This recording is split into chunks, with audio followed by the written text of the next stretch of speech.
No. Okay. Let's get started. So, you know, I posted the lab assignment on LMS.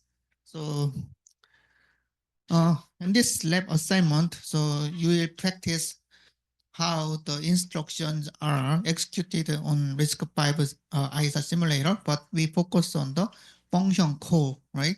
So, and then, so actually, like the previous lab assignment, so you can generate the RISC-V assembly code using the RISC-V cross compiler, and then you can execute this compiled instructions using Spike, the ISA simulator.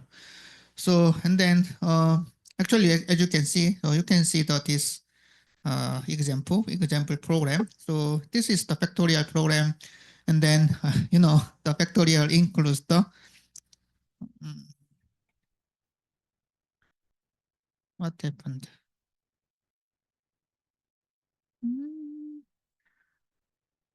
So I don't know.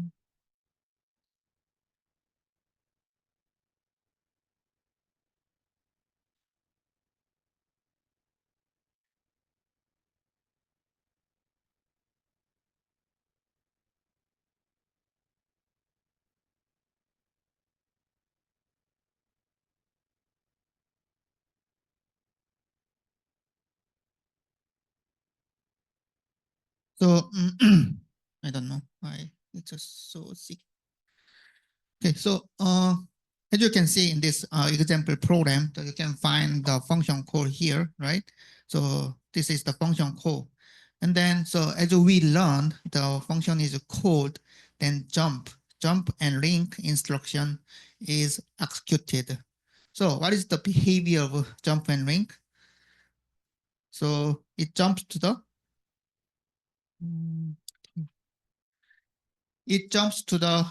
the first instruction of the function, and then the return address. Return address is stored in array, right?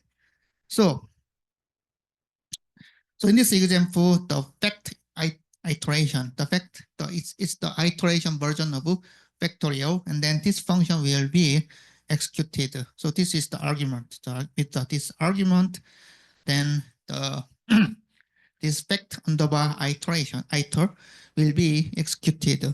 So and then it returns to the main function, right? So you can find also the return point is this line. Okay. So if we count the instructions, if we count the number of instructions between this JAL, the jump instruction, and the return, okay, so it returns to the main function, so we can identify how many instructions are executed inside of this function, right? So using the spike simulator, we can print the number of the executed instructions using until n instruction. Okay, so then it will print the executed instructions on screen. Okay, and then also it will generate the log file. So and then if we just so this is also we can use the script, the command script for the spike simulator, and then we can generate the log file. Okay, so and then if we just count the instructions, so this log file includes the executed instructions using the until n. Okay, until n instruction of until n command. It's a command of a spike. Okay, so actually, if you can also analyze this script. So script is the group of the commands. Okay, and then Spike will read this script file, and then Spike will execute these commands. Okay, so you can find that these commands are identical to this command, right? And then RS means the, so it's a run silently, okay? So, and then, so just, you can just figure out this program counter, okay? So this is the program counter of jump instruction, so, you know, the jump and link instruction. And then also you can find that this is the next PC of the jump and link instruction. So what does that mean? Between this program counter and then this program counter, this function will be executed, right? Because this is the program count. So this is the function call. So you know, so you can also analyze the this generated the RISC-V assembly code, right? And then you can find the PC here. So you can find that this PC 100B0 is the program count of jump and link, right?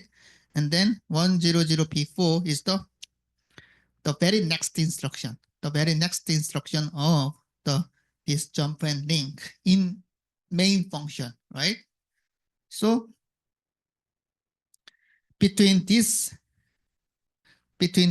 instructions, we can count the number of instructions. Okay, so because I used the until n command in Spike, then it will print out the executed instruction on screen. But also these instructions are stored in log file if we use this option, okay, log vector.log. Okay, then we can count the number of lines. So WC is the Linux command that counts the number of lines, actually the number of words, but I use the -L option. So it counts the number of line in a file. Okay, so it will count the number of lines. So what is this? This is the number of instructions executed between this PC, these instructions. So this is the number of instructions executed in the called function. Okay, this function, right? So you can analyze. So this is the iteration version of factorial. So you can find the 4 iteration loop, and so also in this code we have multiplier. The multiplier instruction. That's why I use the. So we need to use the, where is the architecture? Okay, so you can find that we use the arbitrary2 IM. So as I mentioned, I represent integer. So this is the base instruction set of RISC-V, but it does not include multiplier and divider, right? So in order to use multiplier and multiplication and division instructions, then we need to use M extension, right? So that's why, unlike the previous lab assignment, so we need to use the M extension, right? And then, so please type correctly these options, right? So if you type incorrectly, then it will generate the incorrect result, right? So please type the options correctly. Okay, so you can find some options here. No standard library, and then it's static. So and then -O0. So it means what this option is the optimization option, right? So we learned in the class, right? And then -O0 it represent no optimizations are applied. Okay, -O0 option. Okay, so it's a capital O. Okay, it's a capital O and number 0. Okay, and then you can find the small o. So this is the output option, output file name option. Okay, so I found some questions on Piazza regarding the this Spike simulator or the virtual machine environment. Okay, but so actually for Spike and then for the lab actually, so so we tested the every lab on the different machines, right? So like the Mac operating system, also the Windows, and then it it worked well, right? So it was tested. And then please follow the instructions in the lab document. Okay. And then also you need to type the options correctly. Okay. And then so this is the example, and then you need to also test the recursive function version of factorial. So that's actually, so we learned the recursive version of factorial during the class, right? But this is the recursive version. So it may be different. So, but actually, in the main function, you can find that the main function calls this recursive version of factorial, and then also if by doing this, so you can also count the how many instructions are executed. Okay, and then but also you can open the log file, and then how this recursive version of the factorial, you can observe how this factorial recursive factorial function works. Okay, so it means it will call. So actually, this is the iteration version. So you can find that this factorial, the fact iter, does not call another function, right? So this is the leaf function, right? And then it will just repeatedly execute this multiplication. Okay. So by changing this n, so you can also observe some how instructions are really executed. So it will be iteratively executed, but only this part, for iteration loop, only this part will be repeatedly executed. But how about the recursive version, recursive function of factorial? It will call its own function, but it's other function, right? Another function. So this is the non-leaf function, right? So and then so you will observe the stack will be managed, right? So like that's what we learned in the class, right? And then so you will observe how this factorial function is called recursively. So actually, I believe so. If you observe the generated the code and then generated log file, then it will be helpful for you to understand the behavior of recursive function. So as I mentioned, this is important. Okay, so usually I make a problem, questions for regarding the recursive function in the midterm exam. Okay, so you can just follow the instructions. Okay, so okay, and then you can analyze the how many instructions are really executed by the argument of the function. Okay, any question? Okay. Okay, uh so let's start today's class. So actually we learned about the floating point format in the previous class, right?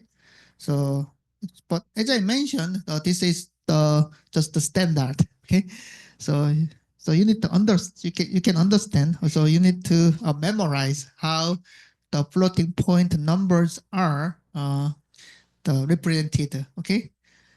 So I hope you can understand the complexity issue of floating point arithmetic engines. Okay. So we already know. So actually, in the real world, floating floating point arithmetics are more complex. Obviously, right?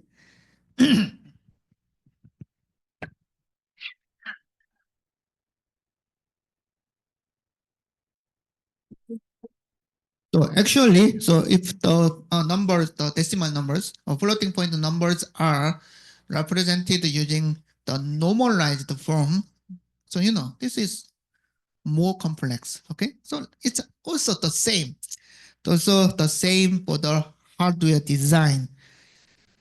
FPU engine, so it's the floating point arithmetic units are more complex. And then also you need to understand that if we use more complex hardware, then the delay is higher, the latency is higher. And then, so it will take longer cycles, okay? So even though we do not learn about with the pipelining, but the floating point units need to be pipelined. So it means it will consume more cycles. So usually we assume that the integer arithmetic units, like the adder and subtractor, okay? Adder, subtractor is just adder. The multiplier is different, okay? But anyway, the integer arithmetic units such as adder and subtractor will take one clock, okay? But because it's simple, right? But floating point units are more complex, so it will take longer cycles, okay? So this is because, so you also need to understand the performance of computer systems, okay? So this is the very critical topic in this course. So, and then, so the performance is influenced by the hardware architecture or hardware structure, okay? So you need to also some intuition about the hardware complexity and then the performance of the computer system. Okay, so that's what we learned in the previous class. Okay, so then some some some interesting issues. So right shift and division. Okay, so the actually for the left we can replace the multiplication using left shift, right? So if we multiply some numbers with the the power of 2, then like the 2 to the power of n, then we can just replace this arithmetic operation using the left shift operation, right? And then how about as also we can just replace the division using the right shift, right? So it means the divided by power of 2 to the power of n is equivalent to the right shift operation, right? But how about the signed integer? But it's only for unsigned integer. Why? So this is the reason. So for the signed integer, so this is the example, minus o divided by 4. So actually this is the correct answer is minus 1, right? So this is the integer division, right? The quotient of this equation is minus 1. But if we just apply the right to shift instruction, right to shift operation, the number will be minus 2. So it will generate the incorrect answers. Okay. So we will carefully apply this shift operations. Okay. Actually, for this right to shift operation, then if we just apply the right to shift for the negative integer number, then the answer need to be adjusted. Okay, it's not -2. Okay. Also, associativity problem. So that it is because the numbers are represented using the binary format. Sometimes our arithmetic operations, the arithmetic operations in a computer may generate the different answers. So this is the example. So actually, we already know that this is the same. So this is the associativity, right? Associativity in addition. So actually x plus y first and plus z, and then y plus z first and plus x will generate the same answer, right? It's equivalent in mathematics. But in a computer, actually these, so if we just handle the very large number and very small number, then because of some format issues, then it will generate the different answer. So this is the example. So x is the minus 1.5 multiplied by 2. So 2, maybe I think it's a decimal number. 2 to the, no. It's the 10 to the power of 38, and then it's a 1.5, also multiply with 10 to the power of 38. But the sign is just different for the x and y, and then g is just 1. So what's the problem? Compared to the x and y, z is the very small number. Z is very, very small. What's the problem? Actually, we already know that x plus y is 0, and then 0 plus 1 is 1. But how about the y plus z? Y is the very large number, and then plus 1.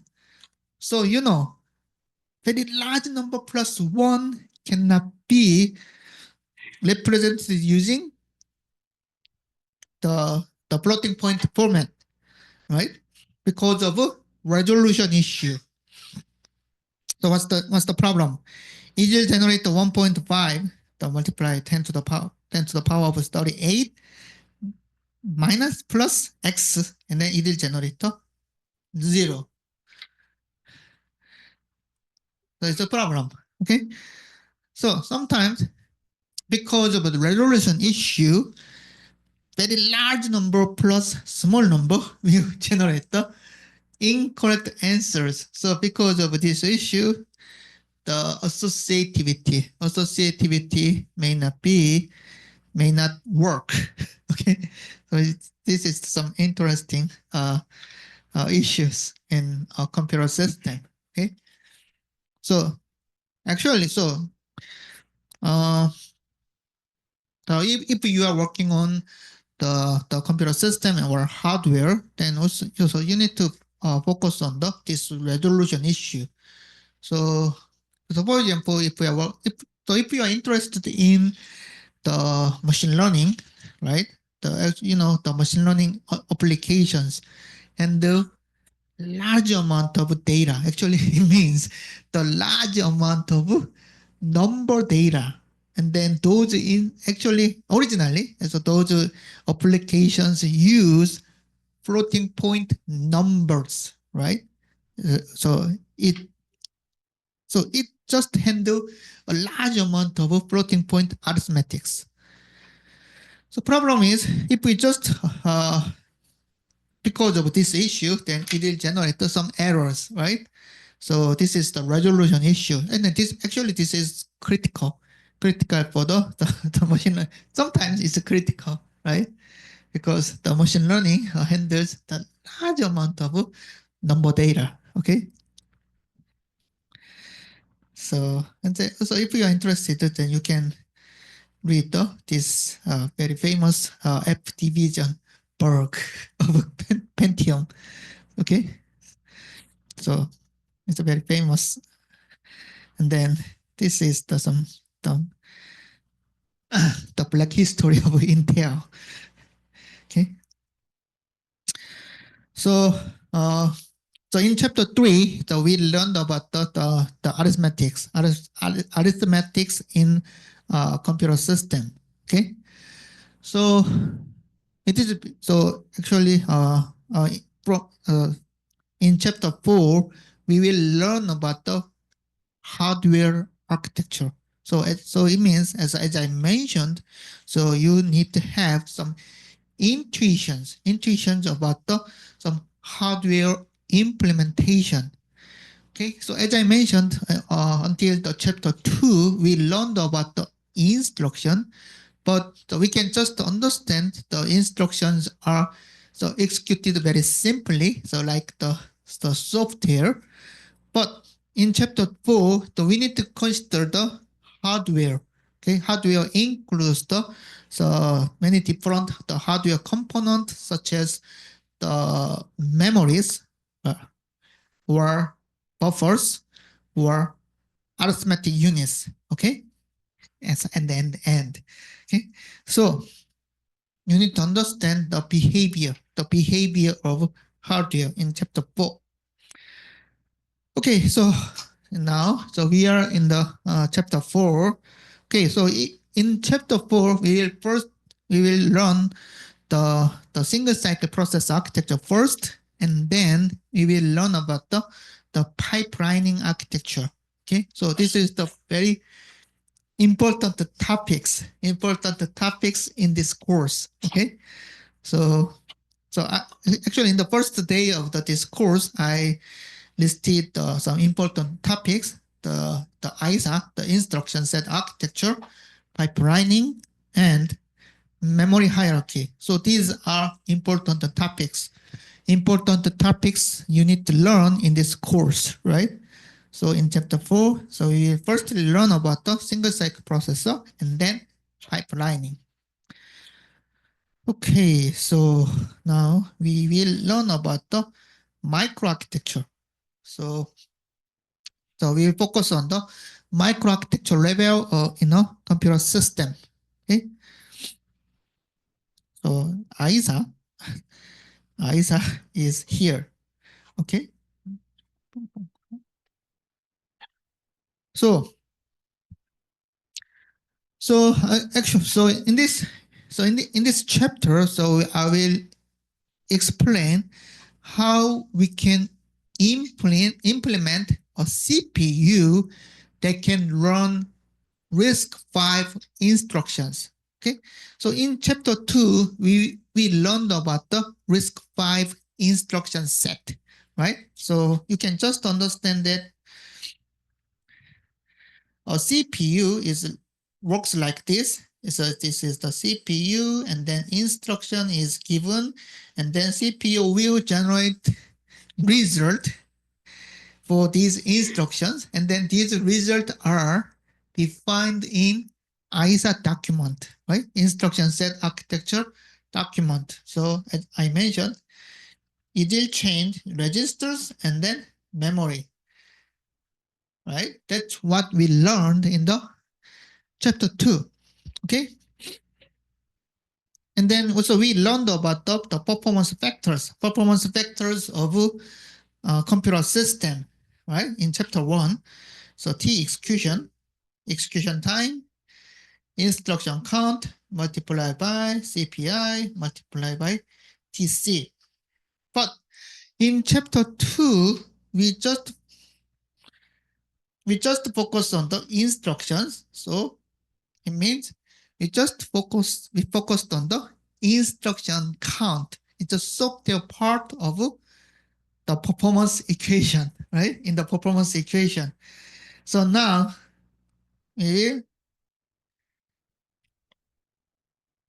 learn about these vectors, the CPI and the CPIs and the clock cycle, clock period. But this is some real implementation issue. So this is the implementation issue. Actually, the CPI is influenced by architecture. Okay. So, but for this hardware architecture, so we just handle these instructions only. So for memory instructions, we will use the load word and store word only. And then for the arithmetic and logical instructions, we will use only these instructions. And then for the control instructions, we will just handle the PQ. Okay, so it is because if our CPU handles any other instructions, then the architecture will be more complex. So actually in chapter 4, so I just explained the basic implementation and then basic design of the processor architecture. So that's why this CPU will support only these instructions. But as you can see, in this instruction set, you can find that this instruction set includes different kinds of instructions. So memory, arithmetic, and control instructions. Okay, so that means I can explain the behavior of these different types of instructions, right? So that's what we learned in chapter 2, right? So RISC type ISA. So there are three different types of ISA, the instruction set. So like arithmetic logic and data transfer. So this is the memory instruction. And then control instruction. And then it will change the register files and memory. Then let's see how these instructions are really executed. So that's why so in chapter 2, I explained that you need to understand how instructions are really executed in CPU. So in order to explain the behavior of instructions, I explained about the program counter, right? So using the program counter, we can access the memory, and then this memory contains instructions, right? So, and then we can use the program counter as the address of the target instruction. And then these instructions are executed. So you need to understand this behavior. So what did I explain? So firstly, I explained about the program counter, and then using this program counter, what is accessed? Memory. Memory is accessed, and then we can use the program counter as the address of instruction. Then, so the instruction is in the memory, and then we can read the instruction, and then this instruction is executed by processor or CPU, and then it generates the result. Okay, so this is what we learned in chapter 2. So why did I explain this? It is because, so let's think about this. So let us assume that you are requested to design a hardware system. Then this hardware system will also implement this process. So it means that the hardware needs to support the behavior of this instruction. Okay. So what does that mean? Hardware needs to implement these operations. What operations? PC. So program count needs to be changed, right? Updated. And the memory needs to be accessed using PC. And then this is the execution part. This is the execution part. Then what are changed? Result. But what result? What result? Register file and memory. So it means you need to access. So, so hardware needs to support. Hardware needs to support these behaviors. And then let's learn about the detailed operation. So think about so I will make the load word. Load word x1 immediate x2. Okay, so I will just take the load instruction as an example. Okay, so this is the load instruction. So firstly, what is required? So as I mentioned, we firstly need to identify the program counter of this load instruction, right? So what does that mean? I mentioned that the PC, the program counter is also a register. Okay, it includes the program counter value of the target instruction. So which means we need to firstly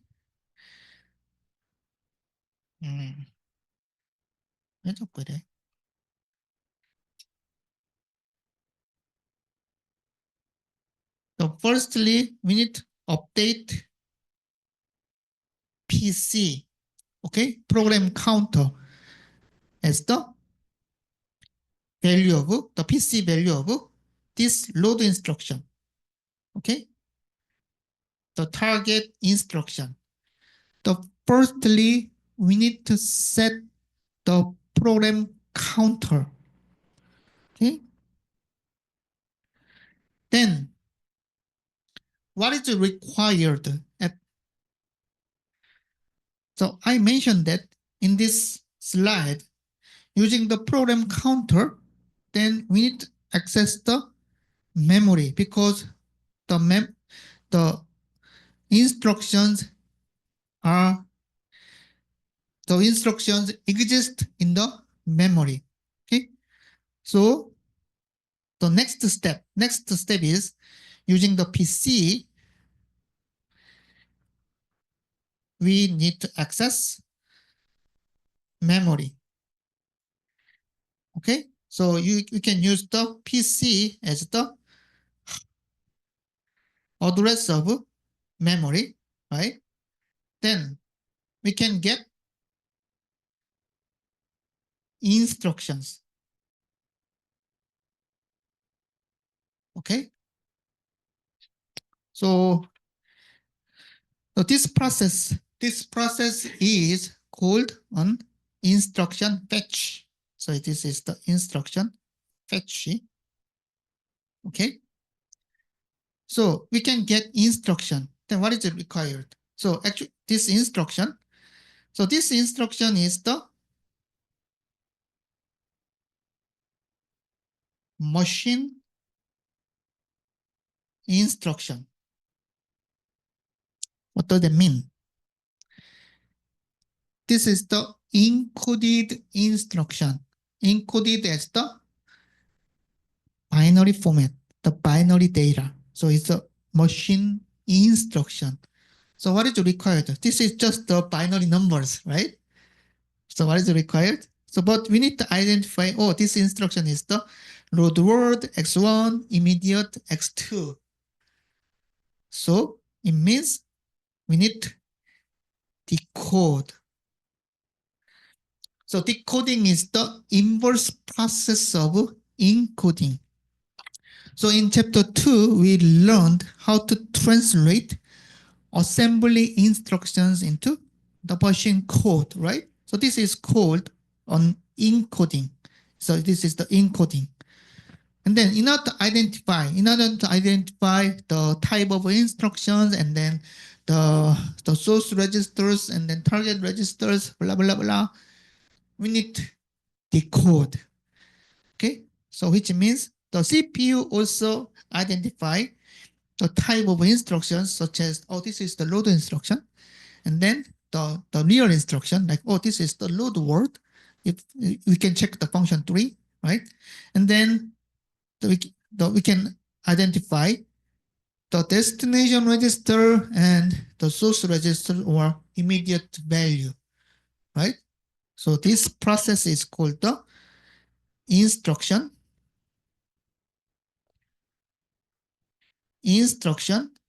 decoding. Instruction needs to be decoded inside of CPU. So by doing instruction decoding, we can identify, oh, this is the load instruction. Oh, destination is 1, the register 1. And then, oh, it has immediate value. Oh, it has the source register number is 2. Then what is required? We need to calculate, right? What is the behavior of a load instruction? So what is required? So load word, let's see the load word. Okay. So this is the load word X1, or this is the target. It's a target.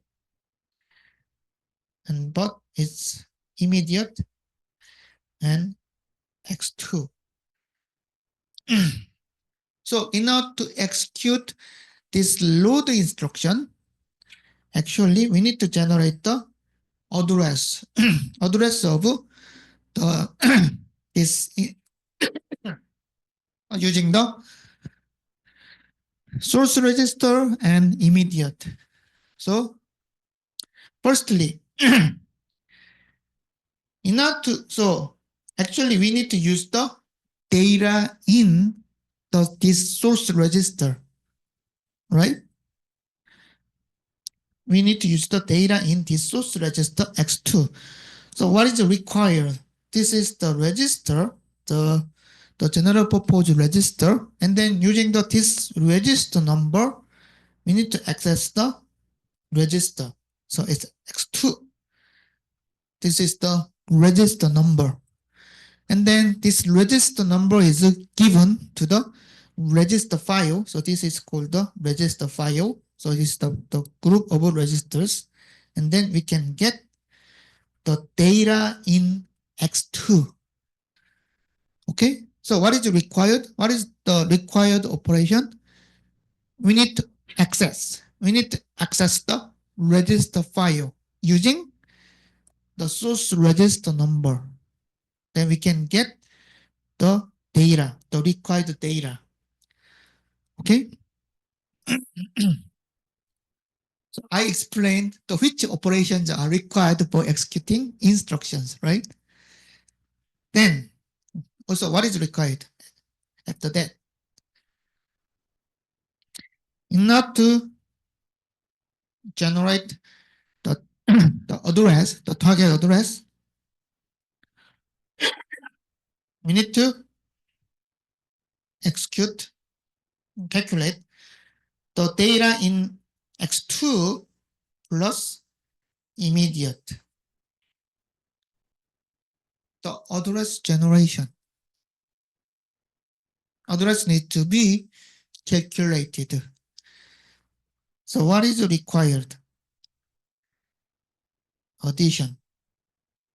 And then in order to add some two binary numbers, we require adder, right? And then actually we require ALU, the arithmetic and logic unit. Okay.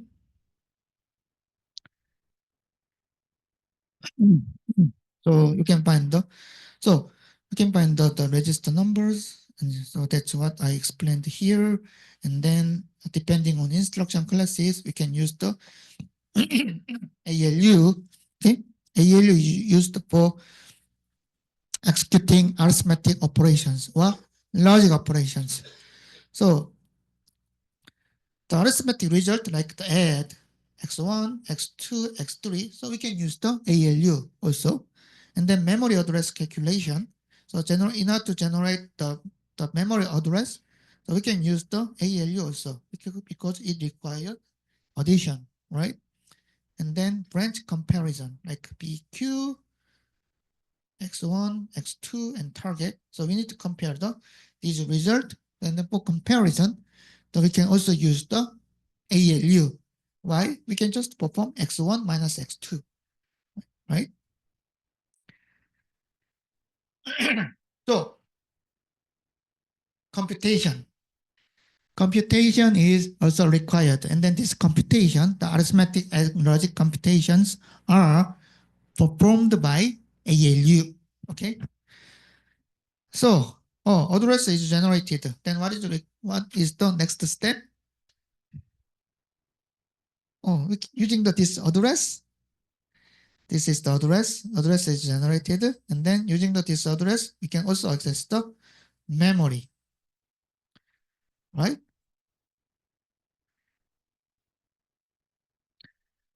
So, access data memory for load and store, because in RISC-V, only the load instructions and store instructions can access the memory, right? So using the generated address, we need to access the memory. Then what is the result? The result is the data in memory, because we just execute load instruction. Okay. And what's the next step? So next step is storing this data to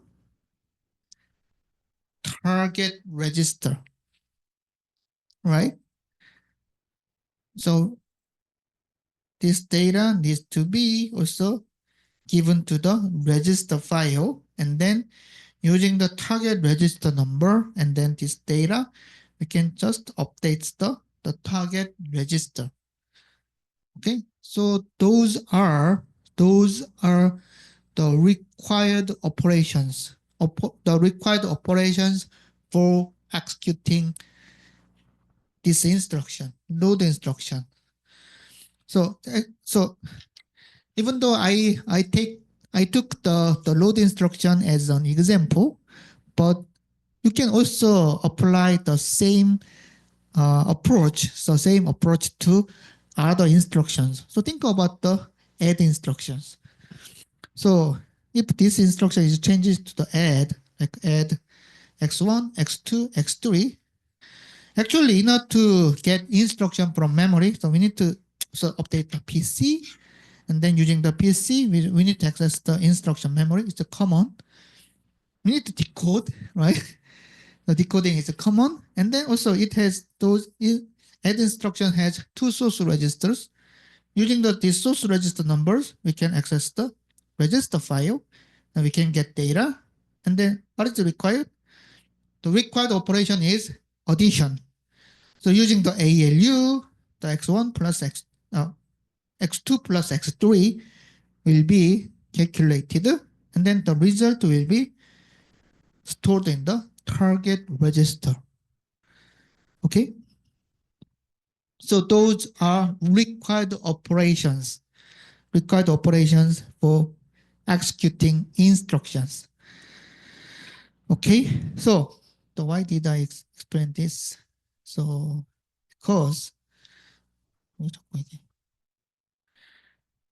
we can just classify the required operations for executing instructions, like the 5 different classes. So update to PC, and using the PC, we can get instruction from memory. So this is called the instruction fetch. Okay, so this is, so we can use the IF for the instruction fetch, right? And then, as I mentioned, the fetched instruction, the instruction from memory needs to be decoded, and then using these decoded numbers, the register numbers, we need to access the register file. This operation is called the instruction decoding. We can use the ID. Okay. And we use the ALU to generate addresses, or we can compute some required operations such as addition, subtraction, and then also some other arithmetic operations or logical operations such as exclusive OR and or operation. So using the ALU, we need to generate the result of instruction. This is called execution. All right, it's called EX, execution. And then for the load and store instructions, so using the generated address, so we need to access the memory, right? And this is called the memory because this is the memory access. It's called the ME or MEM, okay? And then the final result needs to be updated to the registers. This is called the write back.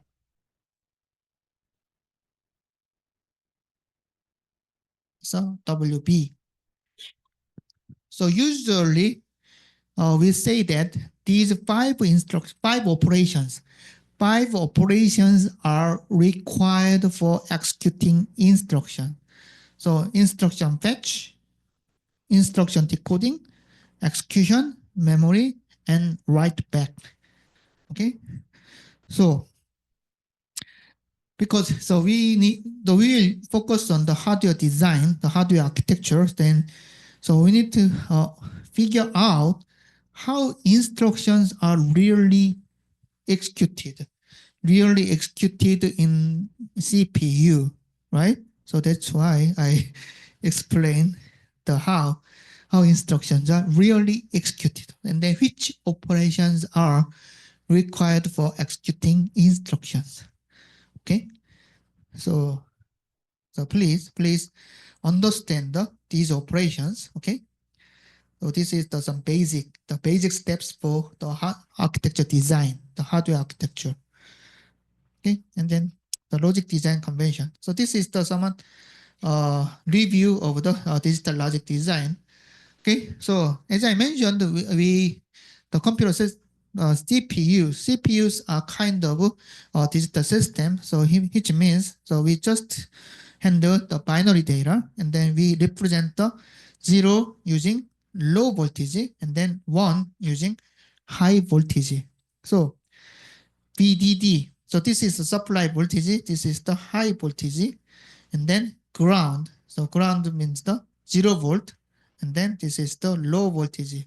So the number one, the number one in the decimal, binary number is represented using VDD, and then number 0 in binary number is represented using ground, is a 0 volt. So using this voltage level, we can just represent the binary data. So which means with the logic like AND gate, OR gate, and some other basic gates, we can generate the outputs from the input. So what does that mean? Input binary data is given. Input binary data is given to the certain logic, and then the output is generated. So input and output. So these logic, so by combining the basic gate, we can build combinational logic. So combinational logic, so input binary data is given, then output is generated. So we can just represent this combination using as the function of input, right? But this is the hardware. This is hardware working in a real world. So we also need to consider delay. Okay. So it means the output is not immediately generated, right? So after delta t,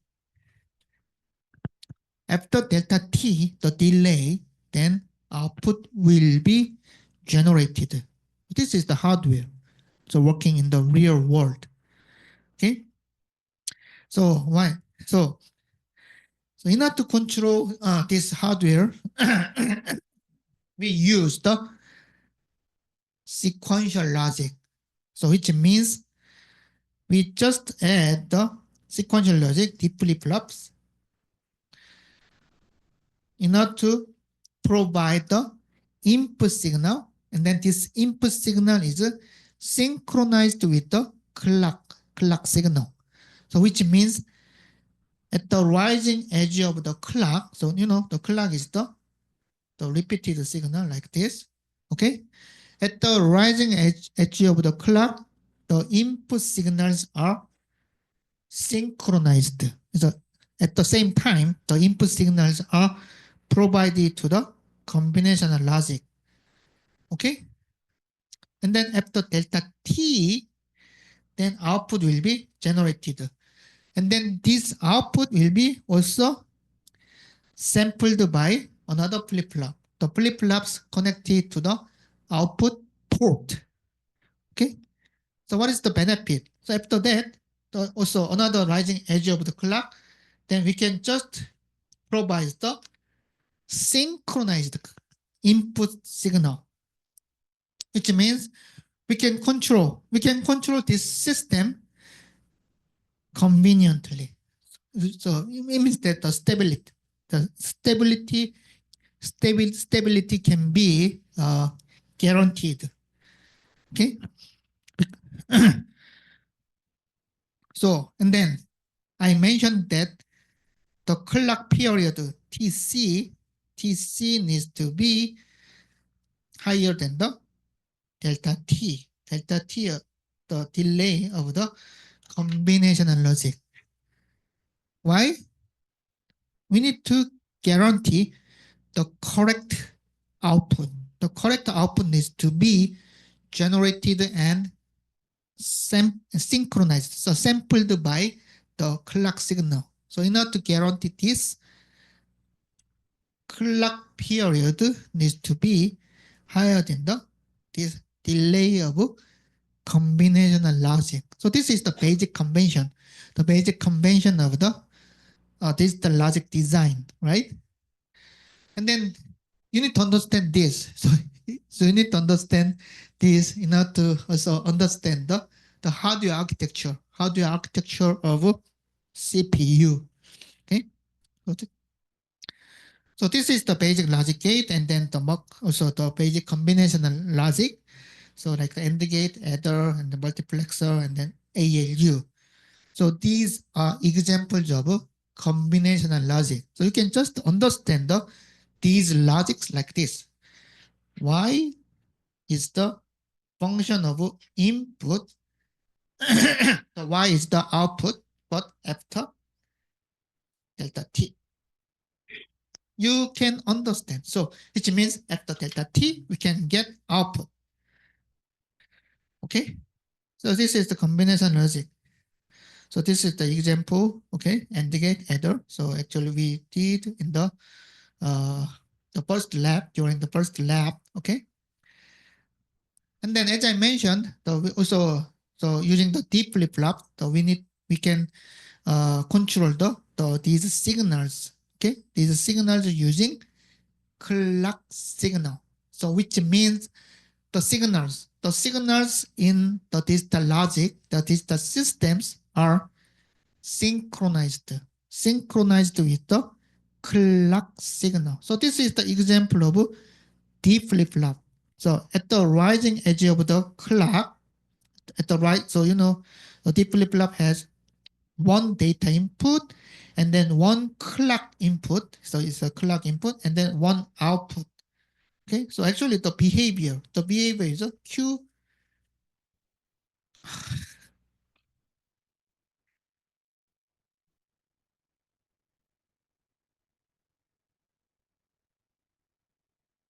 So behavior is Q equal D, right? But this D is the D at the rising edge of clock. So this is the behavior of D flip-flop. So let's see. So at the rising edge of the clock, this value is sampled. Okay? And then this value is reflected to the Q. So you can find that the D value is changed at this point, but this change is not reflected. Why? D flip-flop just samples the value at the rising edge of the clock, and then only this value is reflected to the Q. Okay, so this is the D flip-flop. So using the D flip-flop, we can control the timing, of the D and Q. Actually Q. Okay, so which means the signals are synchronized. Synchronized means that at this timing, only this value is provided. Okay, it's synchronized. So again, using the clock, then we can, as I mentioned, we can build the component, the digital components like this. So you can find the sequential element is a D flip-flop, and then another D flip-flop. Then you can find the combinational logic here.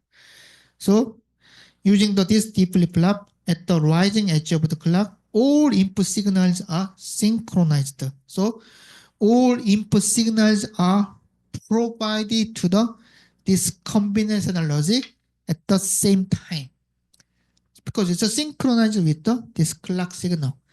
And then output will be generated, and then also this output will need to be provided to the another combinational logic, right? But it is also synchronized, right? Because we need to control the timing of the signals in the data system.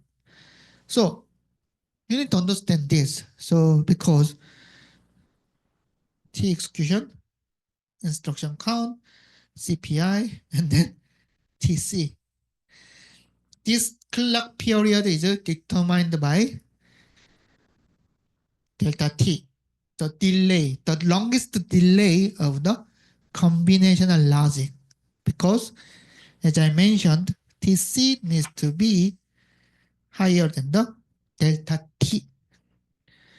If the TC is lower than the delta T, then we cannot guarantee the correct result. Okay, so which means the CPU will generate the incorrect result. Then anyone will be, so no one will use this CPU, right? So this is very important. It's a very important basic knowledge for the design. Okay. So this is HDL code of D flip-flop. Okay. So if you did not take the logic design, actually, so in the last lab assignment, so I will provide the design lab for pipelining. But so the pipelining just to use the D flip-flop. So you need to understand how to implement the D flip-flop. Okay. So just understand that this one. Okay.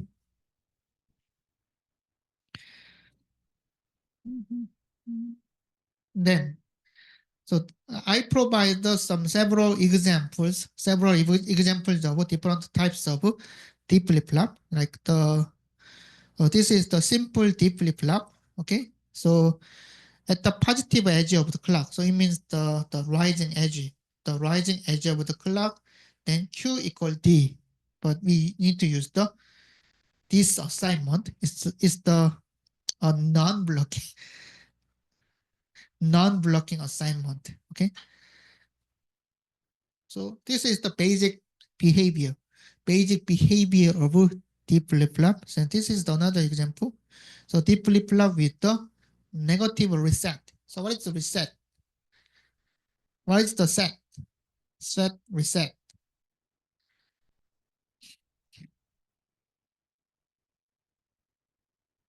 Usually, if we use the set, then it makes output 1. Okay, 1. And then if we just use reset, then it makes output as 0. But in the deep flip-flop, we use the reset for initializing the output of deep flip-flops.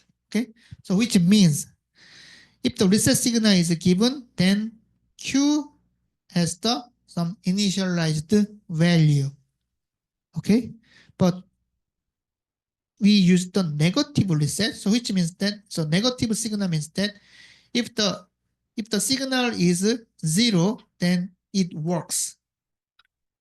So usually we assume that if the control signal is 1, so this is the control signal. So if the control signal 1, then it will work. Okay, but for the reset signal, we normally use negative signal. So, and the negative signal means if this control signal becomes 0, then it will work. Okay, it's a negative signal. So as you can see, if reset underbar B represents this is the negative signal. So reset underbar B is 0, then Q is initialized. So this is the deep flip-flop with reset. Okay. And then another type is the deep flip-flop with enable. So enable means that if the enable signal is 1, so this is not negative. So if the enable is 1, okay, then Q equal D. So we can use the enable signal for the deep flip-flop. Okay. So it is because this knowledge is required for designing the pipelining processor. Actually, in the last lab, you will be requested to design the pipelining processor. So actually, you require this knowledge. So deep flip-flop design. Also the different types of deep flip-flops. Okay. And then latch. Sometimes, so just remember some this type. So like always on the FF, like positive clock, always on the FF, positive clock, like this. But latch is a bug. So if you took the digital logic design course, then you learned about the latch, right? So latch means that while the clock signal is 1, not rising edge of the clock, then Q equal D. So which means if D is changed during the clock signal 1, then the Q is just reflected. So this is the latch. So you mean as you can see, if the enable is 1, then Q equal D. Okay? But in the normal digital design, we do not use latch. Latches are used for some special cases. Right? So which means if the latch is generated in your code, in your HDL code, then this is a kind of a bug. Okay, so in the normal digital design, we do not use latch. Okay, the digital design is just implemented like this. D flip-flop, combination logic, another D flip-flop. This D flip-flop provides input to the combination logic, and then output is sampled by D flip-flop. So there is no latch. There is no latch here. But if the latch is generated, bug. It's a bug. So you can also generate the bug in the digital design because we use the HDL. It's a hardware description language, right? It's a programming language, okay? Then you can generate bug. But if the latch is generated, it's critical bug, okay? Okay, so I explained about some basic convention of the digital design, and then I explained about the how instructions are executed. So these are basic knowledge for understanding CPU architecture. Okay. Okay. Thank you for your attention. See you in the next class. 감사합니다.